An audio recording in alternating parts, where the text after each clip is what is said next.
Tem um padrão dentro de você que você não escolheu e ele está operando a sua empresa todo dia. A pergunta não é se ele existe, é se você já parou para vê-lo.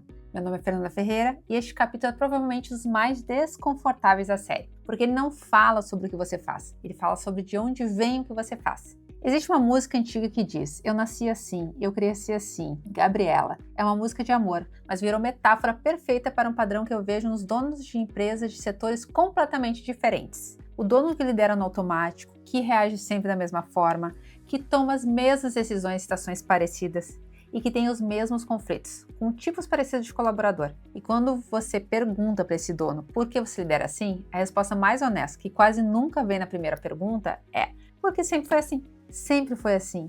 Mas quando começou? Você não começou a liderar quando abriu tua empresa. Você começou muito antes, observando como teu pai resolvia ou também não resolvia o conflito, como tua mãe lidava com a autoridade, como o ambiente onde cresceu tratava erro, tratava o dinheiro, hierarquia e até o fracasso. Esses aprendizados ficaram ali gravados, não como memória consciente, mas como um padrão automático. E quando você virou dono, eles voltaram. Agora aplicados na tua equipe, nas suas decisões, na cultura que você instalou sem perceber. Não é psicanálise e não precisa escavar trauma. Precisa de uma coisa só: perceber que existe um padrão e entender que você pode escolher outro padrão. Na prática, esses padrões aparecem em 3 lugares muito específicos.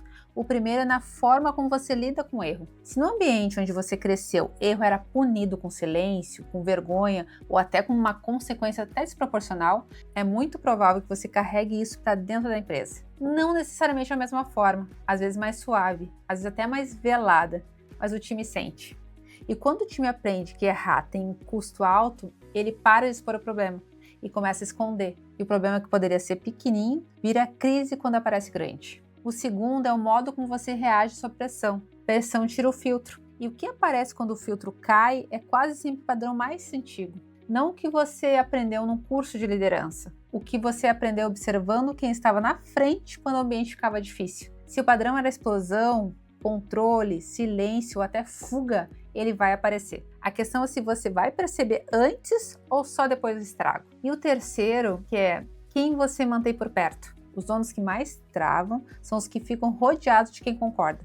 Não porque escolheram isso conscientemente, mas porque quem discorda ao longo do tempo sai ou aprende que discordar tem custo. E o dono fica numa câmara de eco, onde o diagnóstico que ele tem sobre a empresa raramente é testado. Tudo parece certo, o rumo parece óbvio, até a crise aparecer, porque ninguém foi avisando pelo caminho. Esses 3 padrões não são defeitos de caráter, são aprendizados. E aprendizado que não foi escolhido pode ser revisto.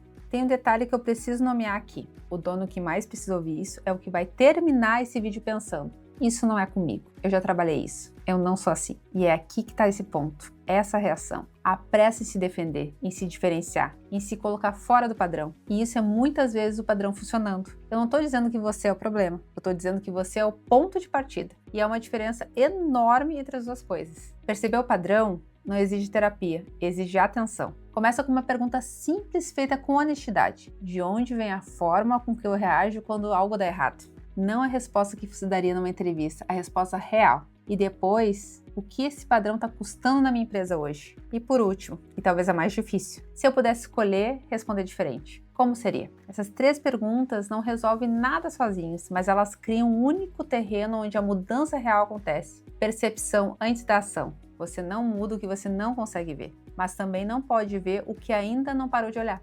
A síndrome Gabriela é confortável, porque o que sempre foi assim não exige decisão, mas a empresa saudável não se constrói no automático. Ela exige um dono que em algum momento parou e perguntou: isso que eu estou fazendo é o que eu escolho ou é só porque eu aprendi assim? A resposta a essa pergunta é o começo de tudo. Me conta com honestidade, tem algum padrão na forma que você lidera hoje, que você reconhece como herdado, mas ainda não mudou?